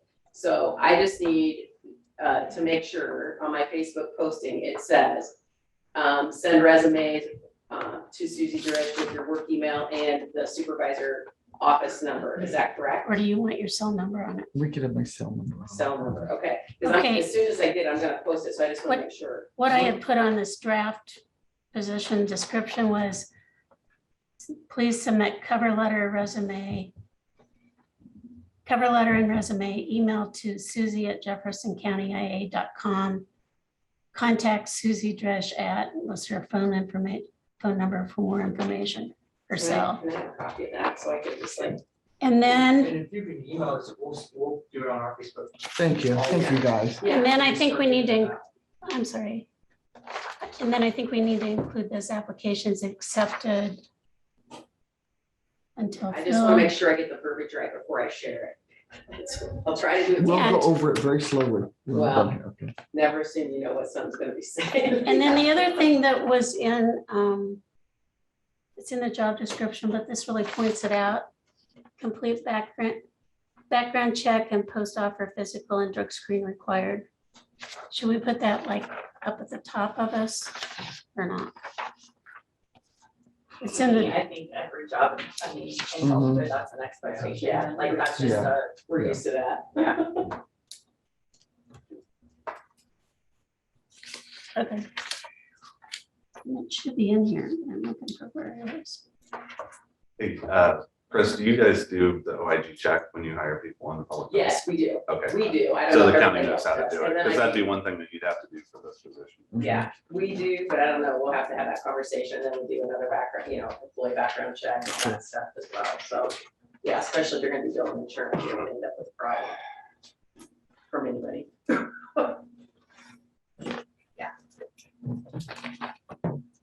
Yeah, we've got it here. Okay. You ready for me to move forward? I think so. Next item, discuss procedure and timelines for starting an ambulance service. Mr. Jacob Dodds.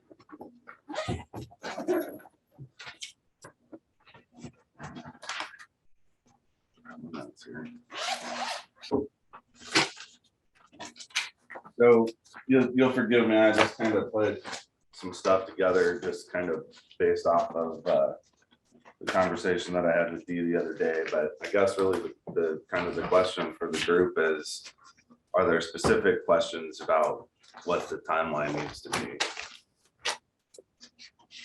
If I understand it right, you guys are looking at assuming operations beginning October 1st, correct?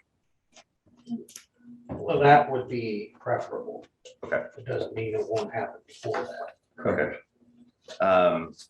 So, I mean, you guys are obviously working on the process, of getting a director hired. That's gonna have to be like tip-top priority, because they've got a lot of things that are gonna need to be done immediately. They're gonna need to get involved in finding out what equipment you have, what equipment they're gonna need. Some of those things, like I understand, in 2 ambulances, only one of them has a stretcher, right? Or did they both have stretchers? So both currently have striker cots, if that's what you're asking. But at the end of I believe CARES- One of them belongs to care. Okay. doesn't mean we can't purchase it because they weren't using it anyway. Yeah, so you'll have to purchase that. You'll have to purchase cardiac monitors. Those are all things that could take time to get. We're seeing up to 3 and 4 month back orders on things as simple as refrigerator pads. So Let's stop right there for just a second. So can that be done now? mhm. You just have to identify what those needs are and figure out where you're gonna source your vendors from, get RFPs and all of that stuff, figure out what it is that you're gonna need. Okay. They're gonna have to determine an initial budget as well as an ongoing budget. Obviously, you're gonna have a lot more expense and startup costs. You guys are already seeing that. They're gonna need to determine what they're gonna need for staffing, identify and establish their relationships with community partners. I understand you guys are looking at an old bank building for facility. That may change based on this morning's conversation. Oh, okay.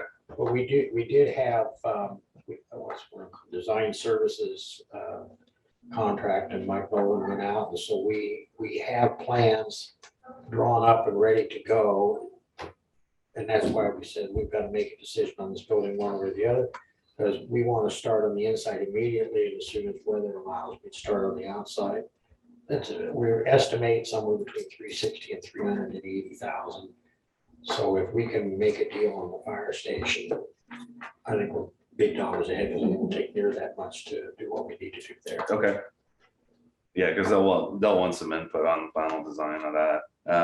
You'll need to identify any training needs. One thing that they'll have to do is complete our workshop, which is offered 4 times a year. So they'll need Now, to who get, has to complete that? the EMS director does.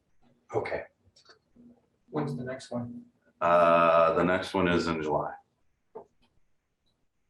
Can you say a little bit about what that's like? Is it like a week course? Or No, something? it's a 4-hour webinar. We do one in person, one a year in November at IM. So the other one's done via Zoom, but it's a 4-hour review of the administrative rules. Okay. That's going to be especially important if you bring somebody in from out of state. But we find that a lot of EMS providers, if they've never bothered to look at our administrative rules, they have no idea what those rules are either. That's usually the biggest point of failure for an EMS service is somebody takes over that doesn't know those rules. That's why we require the workshop. So do you have a record of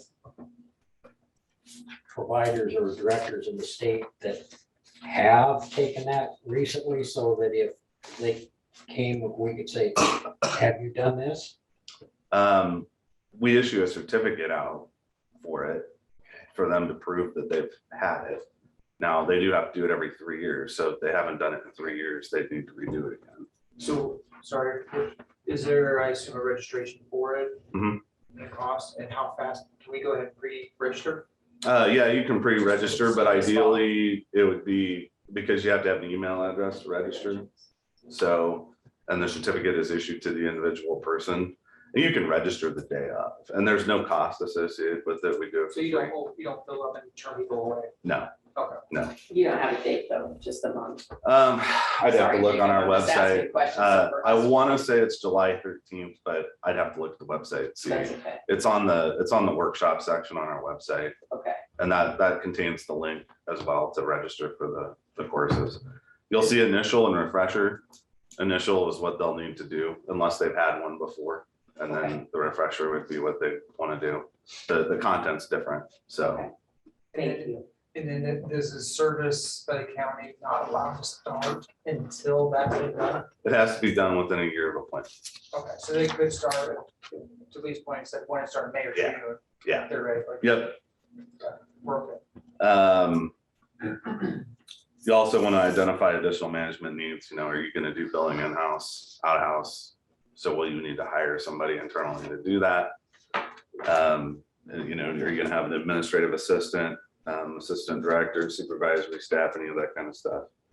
They'll have departmental policies and procedures to develop. You'll have to create job descriptions for the other staff that you're going to hire. And then you'll have some management processes to figure out IT needs. And EMS is going to be a little unique. It's going to be a little bit more like the sheriff's office because you're going to have a mobile environment that they're working in. I know that was one of the things that we struggled with, but in the hospital was hospital IT was used to dealing with fixed assets that didn't move around. So having things that need to work everywhere is going to be a big part of that. HR considerations, facility costs. So, you know, what's your building going to cost? And those are little things that you don't think about. I know when Henry County took over public health, the public health director got a lot of pushback from the supervisors because of the cost of paper towels, because they were like, these other departments don't use as much paper towels as you do. Well, they're doing injections and washing their hands multiple times a day. You're going to see those kinds of things that are different with having an EMS department. You're also talking about a building that's occupied 24 hours a day. So you'll have to figure out those costs. There may be other things that you come up with. They're also going to have to sort of establish the department identity. So you're going to have to come up with a logo, you know, what sort of lettering you're going to put on the trucks, uniforms, those kinds of things. Establish that culture as part of it, the type of people that you want to hire.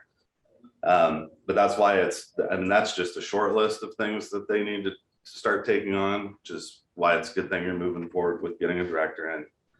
The other thing that they're going to need to do right away is apply for a national provider identifier through Medicare. That can take up to 6 months to get that approved. Don't we need a physician to do that? Believe you do.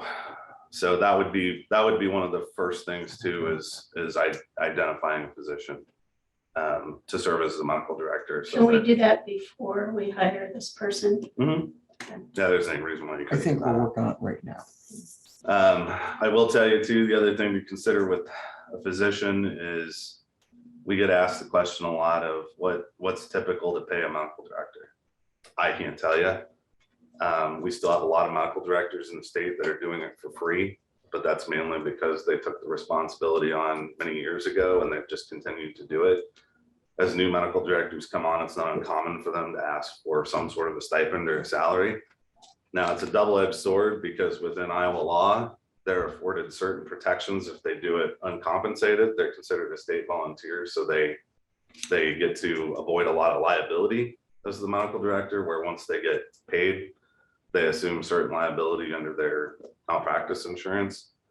But it probably, considering what's expected of a medical director, they have to be actively involved in reviewing the protocols, developing the protocols, overseeing quality assurance, credentialing people.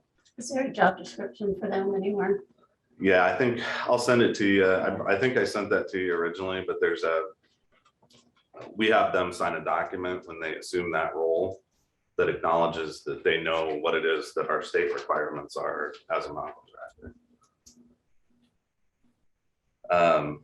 But that's going to be a big one, because you're going to need their name to get pharmacy agreements, to get your MPI, to get your protocols up and running.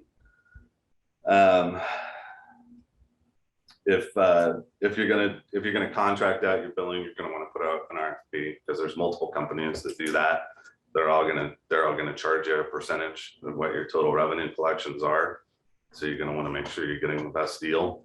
But you also need to look at what other services they provide. Are they gonna provide you with the appropriate forms? Are they gonna do collections for you?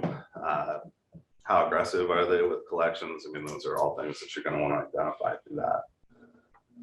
And I will say that for smaller services, and when I say smaller, I mean services that respond to less than probably 15,000 calls a year, most of them contract out billing.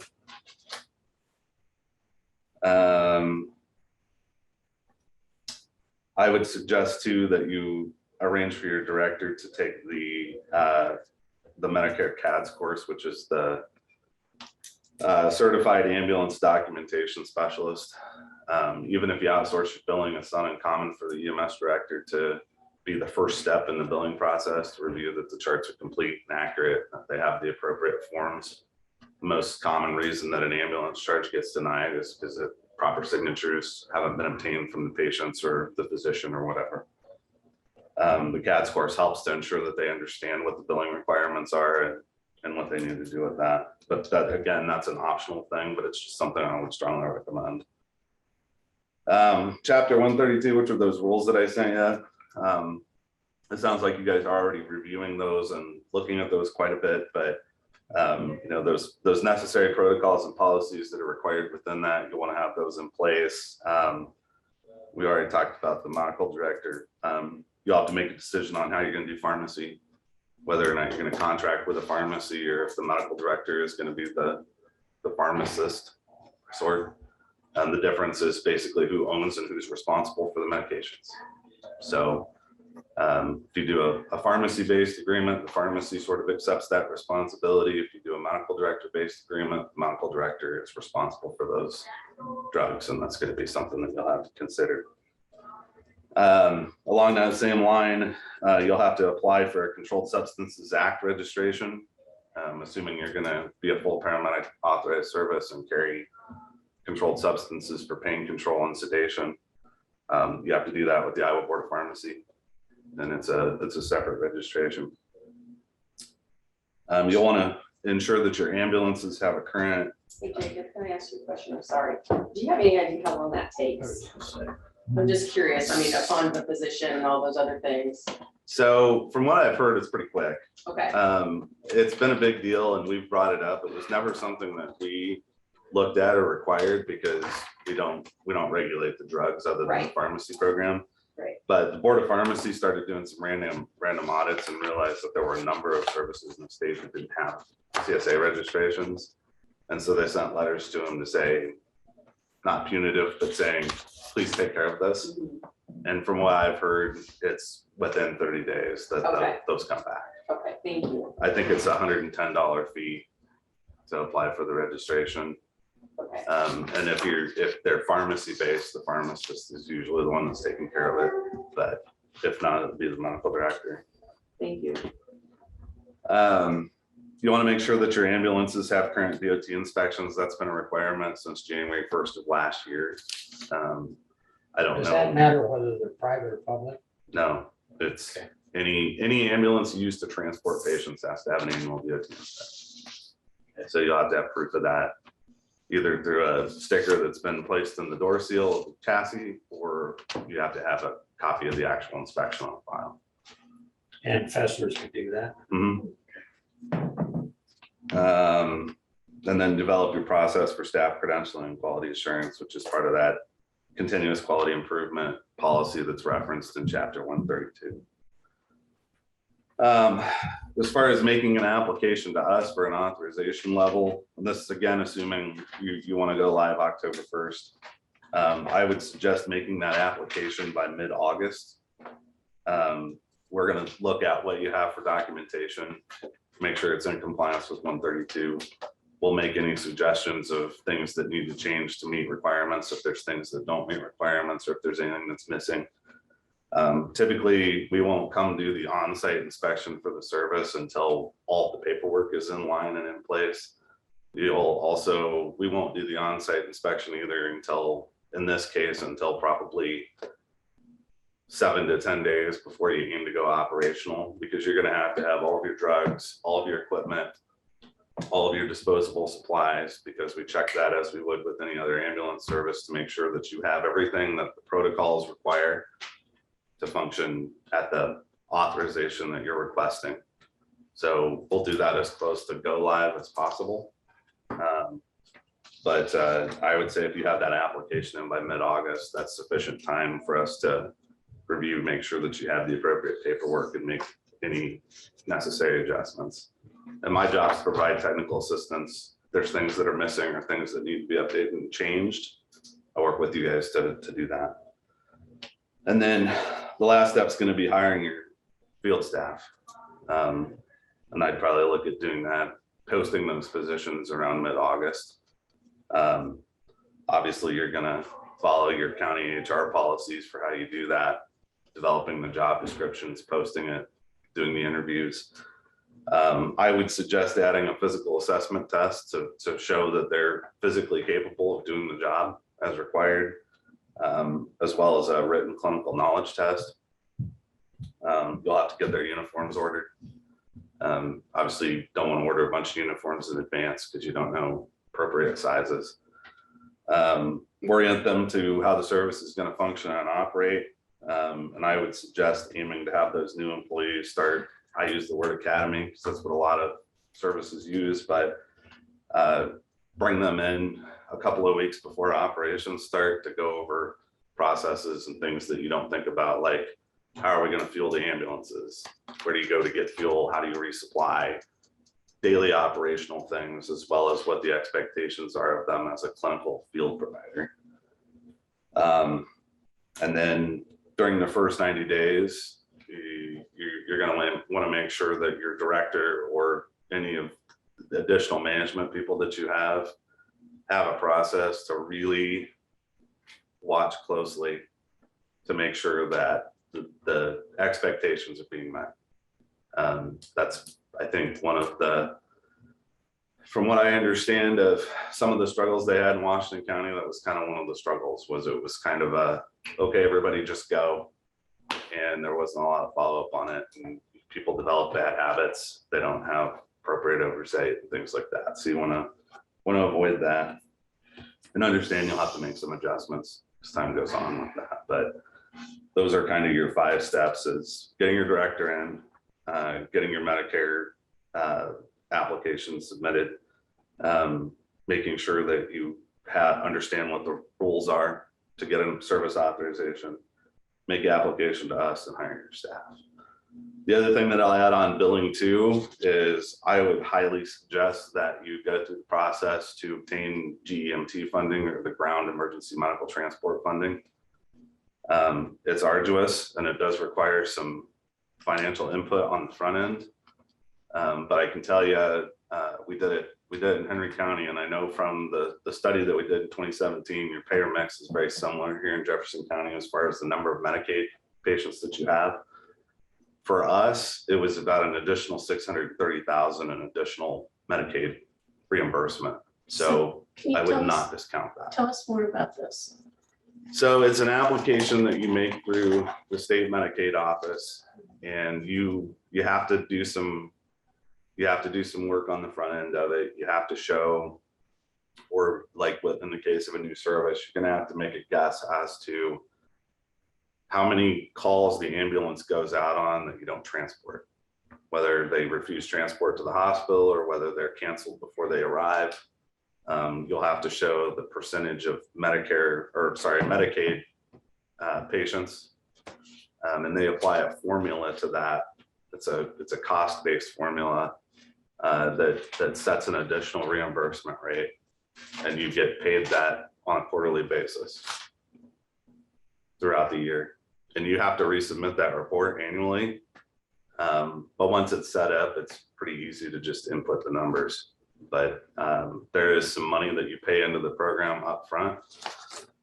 And again, that's based on a formula that Medicaid sets. But I can tell you that it paid off well. And if you talk to any other service that has done it, they will tell you it's worth it.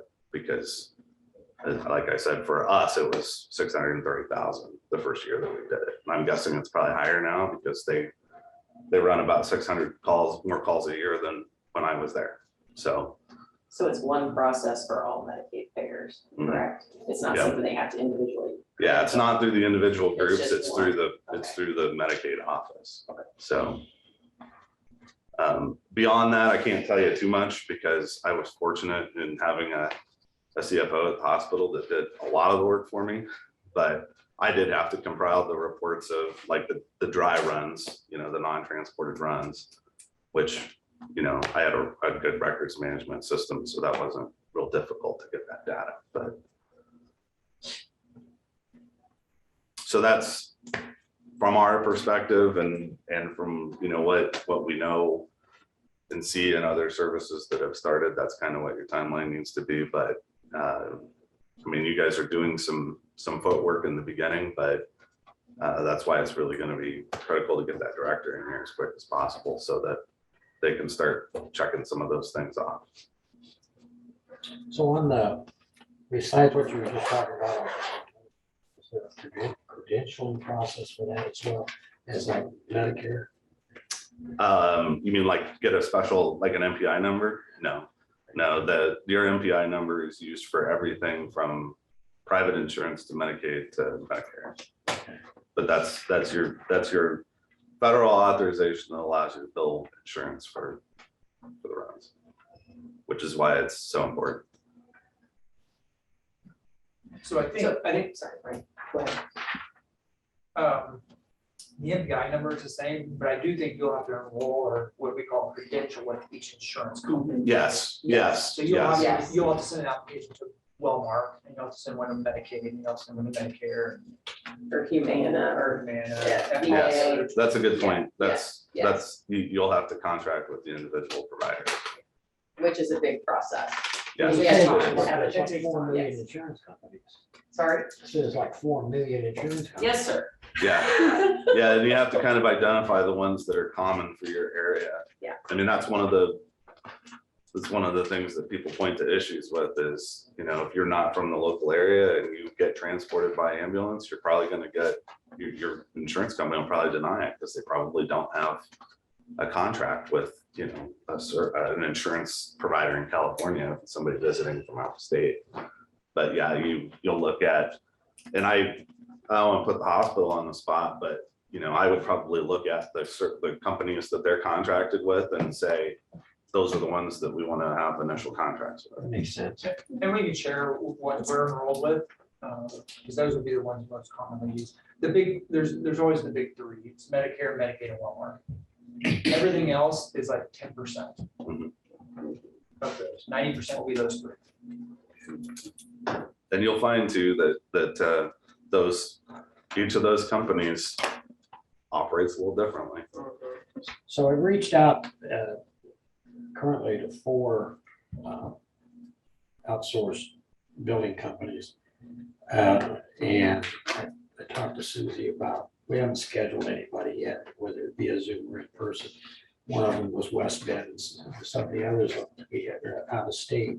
Is there something specifically that we should, obviously, there's a lot of things we should look for, but I mean, is there something that should stick out to us as, oh, let's hands off, or we should embrace? Yeah, I think probably I would look at, can they help you obtain that GEMT funding? I know when we RFP, that was one of the questions that we asked, and most of them are willing to take that on, especially the Iowa-based ones. But I would look for that. Look again at that overall percentage of the cut that they're going to take. You know, I think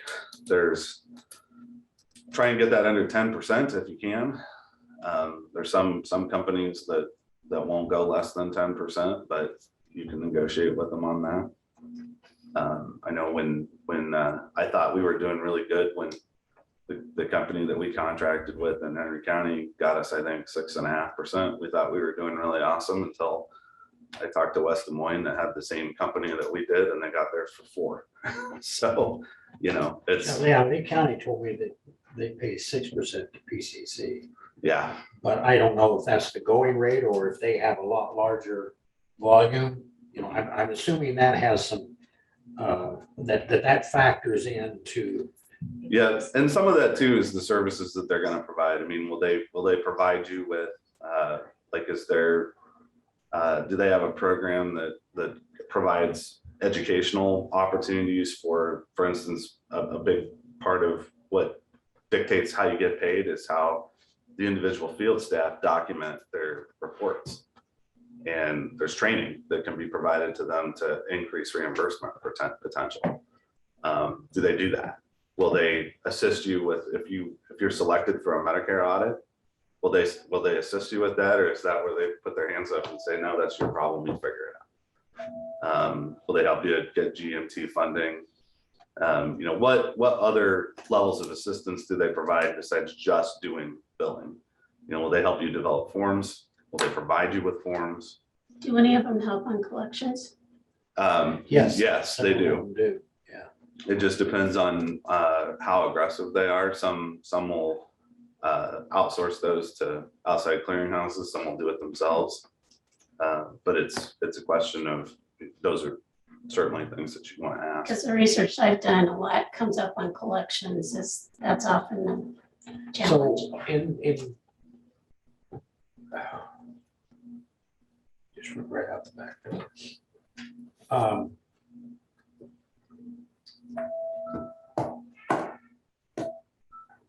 It'll come back. It'll come Yeah, back. about 3 o'clock in the morning, if you're awake, I'll give you a call. If it comes back, think of it, shoot me an email or whatever. Yeah, I don't know where it went to.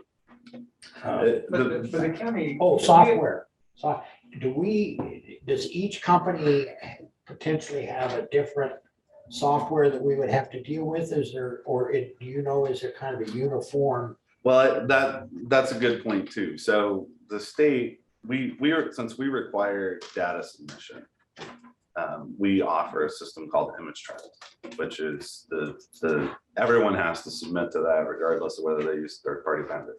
Now, if you go out and use a different software company for patient care reporting, they have to set that bridge up. As far as how that information gets transmitted to billing, you'll have to work that out with the billing company. As far as whether or not they will work with given vendors or not. How many Iowa-based billing companies are there? I'm actually only aware of one, and I think it's West PCC. End, yeah. Yeah. Everybody else has come up has been around the countryside, Mhm. which is not necessarily a problem, I guess, but you know, it is what it is. So that would be, I mean, the image trend system is free, but it's limited in what you can do as far as a service goes. I mean, there's a lot of data and reporting that you're going to want your EMS director to do that the baseline system doesn't provide. So hypothetically, and I'm not, you know, this is not etched in stone or putting a, you know, hanging a rock around your neck, but hypothetically, would it be beneficial potentially to maybe pay a little more with an Iowa-based company, a little more percentage, because they would be, I'm assuming they would be more familiar with all of the state laws and those, that, what you call that, the GM, and all of that stuff, as opposed to somebody out of state that might be 1 or 2 points less in cost. I couldn't necessarily comment on that, but what I can tell you is that when it comes to our rules, none of our rules pertain to billing. Okay. So those are set usually by federal law. Okay. So the billing company is gonna have an understanding of the When federal law. they do contracts in multiple states, they would have to meet whatever those. Yeah. Okay. You have to remember that Medicare is a federal program and each state's responsible for their own Medicaid program. So you got your federal laws with your NPI and your Medicare certification. Once you meet the requirements for Medicare billing, that's a standardized process across all states. And the GMT, I mean, yeah, there's some nuances within Iowa, but that is a federal program as well. Okay. It was part of the Medicaid expansion process under the ACA. So the states that chose to, like, we had to enact that in state legislation for it to be used in Iowa, which they did. But it's pretty much the same no matter what state you're at. They just sort of copy and paste that language into the state law. Any funding sources? Not tax levies and stuff, but I mean, any grants or any other funding sources that you're aware of that we could potentially access? Samsha has some, when I did some research, talking to Henry County, they got a grant down there to provide a lot of training to help some of their EMTs, I think, become paramedics. Yeah, we had a scholarship program for training. We bought some protective equipment that we needed for like doing auto extrication and responding to motor vehicle crashes. And that's federal. And we bought some training equipment, but it's specifically specified that you couldn't buy anything that had wheels on it. So ambulances or response vehicles, that was outlined, you couldn't use it for buildings. So if we bought the ambulances and then bought the wheels later, put them on. The same. I knew we'd go there. You Yes. give it a shot. Yeah. The one thing I want to bring up is the advisory committee and the governance. Maybe that would be something to speak to that may be helpful for this conversation. I know we're having a work session here in a minute. But Yeah, we've got to finish the agenda for 10:30. so I just want to revisit that. Okay. So, thanks. Can we pause for a moment on the ambulance stuff and move to the public comments? I have a public comment. I wanted to Okay. let you guys know, this is a report from Public Health on the website for the health department, the pages. We had a Zoom meeting on Friday morning with Kevin. So we, the four of us sat down via Zoom, so we're making progress. So Well, just want to good. report that. That's Thank you. really good, Chris. Yes, thanks. So I think we haven't had a board meeting on Monday to make comments or anything, but I'm going to start with, I had a meeting at the senior center, or used to be the senior center, now it's the Fairfield Community Center, on the 14th of February. I was just sat there and listened. Of course, they are requesting some money from us, and I do believe we end up giving them some. But it was very nice. If you haven't had a chance, go over to the Fairfield Community Center. It's very clean. It looks a whole lot better. This committee that does this, I mean, they're even waxing the floor themselves. Max Skiles is going to be an expert with that, if you ever need help. Moving on to, on the 15th, I had an EMA 911 meeting where we discussed, again, the money and developed a plan for that. And then afterwards, we had a 911 meeting where they kind of the firefighters, everything came in from the respective communities and talked about radios, stuff like that, just to make sure they're on the same page. Let me see. Pardon that fund, right? Huh? Pardon that fund, page. Yes. Yeah.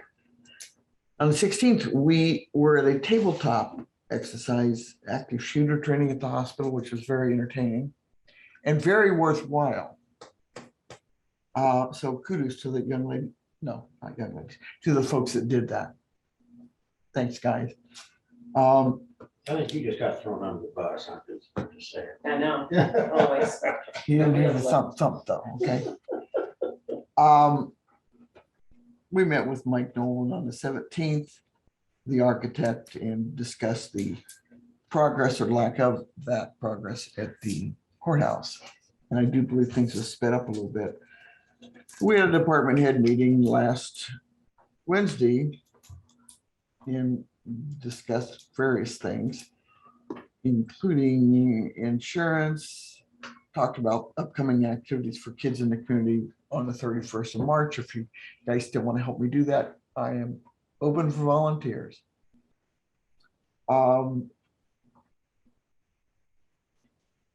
Had an ambulance meeting last Thursday, the 23rd, which was very energetic, lively, and by the end of the meeting, we did get a few things done. That's just Susie's opinion. And so here we are to today. Those are my committees. A 10:15 transit on Thursday. And this last Thursday. And probably one of the fastest 10:15 transit meetings I've attended. We went over our veterans ridership. Yeah, it's doing great. We're serving a lot of veterans, but we're going to have to figure out, we're going to have to allocate more money because, which is fine. We allocated $25,000 and the total through January of 23 is almost 53,000. So we're okay. Don't misunderstand. We're going to continue to provide that service, but we just have to look at budgeting differently. One of the interesting things that came up is the is it IMWCA? Is that okay? They're dropping 10:15 transit, and to say that I'm a little perturbed about that is an understatement. But essentially, what happened is we had a driver that was hit, and has had a lot of medical issues. I'm not sure why it's, I mean, I know why it's under workman's comp, but I'm not sure why the insurance company isn't subrogating the other company. I'm not saying that they won't, but apparently they feel like they've spent too much money. So they're dropping transit. Lee, can I ask you, whose fault was the accident? not our driver, okay, he was banned like T-boned, you know, and he's, like I say, suffered a lot of medical issues as a result of it. But at any rate, Noel Insurance, who is our insurance provider, is looking at West Bend. And Bob Breckenridge, who's our attorney, also uses West Bend. He's very, very pleased with them. And it looks like the cost for workman's comp through West Bend is going to be significantly less. And I bring this up for two reasons. One, I'm not sure that it wouldn't behoove the county to look into West Bend and see. And I feel like that if through no fault of our own, in quotes, that we're getting dropped as a result of something that was not our driver's fault, because of the costs associated with it, that's a little problematic for me. Also on what day it was, but this last week, went to the well. Oh. Our new state's attorney general was there and we got a tour, and it was amazing. First off, I was stunned, it was Friday, at the size of the place. It's absolutely huge, both upstairs and downstairs. But basically it is a facility that it's not rehab, but it takes folks who have been through rehab that are trying to put their lives back together, provides them paying jobs and support, both spiritual and you know, financial and that sort of thing. It's in some respects, it's I suppose that there is would be like an AA program in some respects. Phenomenal people. One of the managers of the work program is a recovering addict, and among other things. And I was really, I wish Bart was still here to talk about it. I was really impressed. They have a thrift store there that's huge. It rivals Goodwill as far as the size, you know.